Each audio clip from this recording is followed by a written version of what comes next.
হবে বিজেপি কার্যকর্তার মধ্যে প্রার্থী দিতে হবে।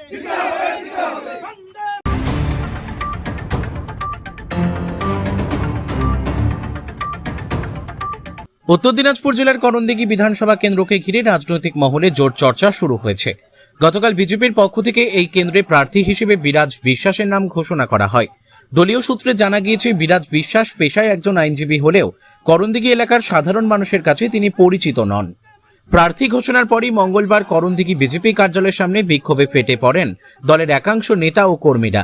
তাদের অভিযোগ, এমন একজন প্রার্থীকে মনোনয়ন দেওয়া হয়েছে যাকে স্থানীয় মানুষ চেনেন না, ফলে নির্বাচনে এর নেতিবাচক প্রভাব পড়তে পারে।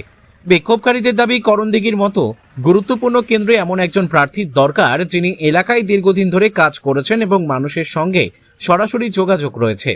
বিক্ষোভ চলাকালীন দলীয় কার্যালয়ের সামনে জড়ো হয়ে স্লোগান তুলতে দেখা যায় ক্ষুব্ধ কর্মী সমর্থকদের। তাদের একটাই দাবি, অবিলম্বে প্রার্থী বদল করতে হবে এবং স্থানীয় পরিচিত মুখকেই প্রার্থী হিসেবে ঘোষণা করতে হবে। অনেকেই বলেন, বাইরের প্রার্থী চাপিয়ে দিলে দলের সংগঠন দুর্বল হয়ে পড়বে এবং ভোটে তার প্রভাব পড়বে। এই ঘটনাকে কেন্দ্র করে করণদিঘি বিজেপির অন্দরে বিভাজনের ছবিও স্পষ্ট হয়ে উঠছে বলে রাজনৈতিক মহলের একাংশ মনে করছে। আমার নাম অজয় কুমার সিং, করণদিঘি বিধানসভার কনভেনর। আচ্ছা, কোন দল থেকে কথা হচ্ছে, আপনারা সবাই জানেন, আমাদেরকে বড় বড় নেতৃত্বরা বলেছিলেন ভারতীয় জনতা পার্টি যদি পদপ্রার্থী হয়, কেলা গাছটা হলো কার্যকর্তার মধ্যেই ক্যান্ডিডেট হবে। এখানে আমরা কি দেখলাম? এখানে আমরা দেখেছি আমাদের মধ্য দিয়েও আমাদের আবার ভোট হয় জেলাতে। আমাদের উচ্চ নেতৃত্ব ভোট ব্যাংকিংয়ের মাধ্যমে বাক্সতে প্যাকেজ করে ওনারা দিল্লি নিয়ে যান। এখানে আমরা কি দেখলাম? এখানে আমরা দেখেছি আজ কালকে আমরা সকলেই জানি যে আমাদের কার্যকর্তার মধ্যে কেউ না কেউ হবে। আর এখানে কালকে আমরা দেখতে পাই একজন এবিপির কার্যকর্তা, যাদের অনেক পারিবারিকের অনেক ইলিগাল একটা অপশন আছে, যেটা ভাষায় প্রকাশ করা যায় না। তা করণদিঘিবাসী বুথ নিয়ে নেতৃত্ব নিয়ে কেউ মেনে নিতে পারছে না। তাই বন্ধুগণ বলছি এই ক্যান্ডিডেট করণদিঘির হয়ে আমরা করণদিঘিবাসী এই ক্যান্ডিডেটকে আমরা পরিবর্তন করতে বলছি। যদি পরিবর্তন হয় করণদিঘিবাসীর দিক থেকে খুব ভালো।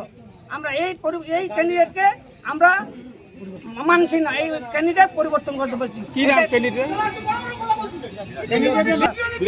একে যদি না মেনে আপনাদের দাবি যদি না মেনে না হয়, তাহলে আপনারা কোন পদক্ষেপ নেবেন? পদক্ষেপ আমি সাধারণ মানুষকে বোঝাতে পারতেছি। সাধারণ মানুষ, বুথ সভাপতি, সাধারণ জনগণ কেউ মেনে নিতে পারছে না। আমি কি করে কাকে পায়ে হাতে ধরছি, ভাই দল দিয়েছে মেনে যা, কেউ মানছে না। বিরাট বিশ্বাস কেউ মেনে নিচ্ছে না। করণদিঘির জনগণ, কোন নেতৃত্ব, বুথ সভাপতি কেউ মেনে নিতেছে না। তাই উর্ধ্ব নেতৃত্বকে বলতে চাই, যদি করণদিঘির ভবিষ্যৎকে উজ্জ্বল ভবিষ্যৎ মেনে যদি এই প্রার্থীকে যদি পরিবর্তন করে, করণদিঘির ভবিষ্যতে উজ্জ্বল হবে। কারণ এই ক্যান্ডিডেটকে আমাদের করণদিঘি বিধানসভার জনগণ মেনে নিচ্ছে না।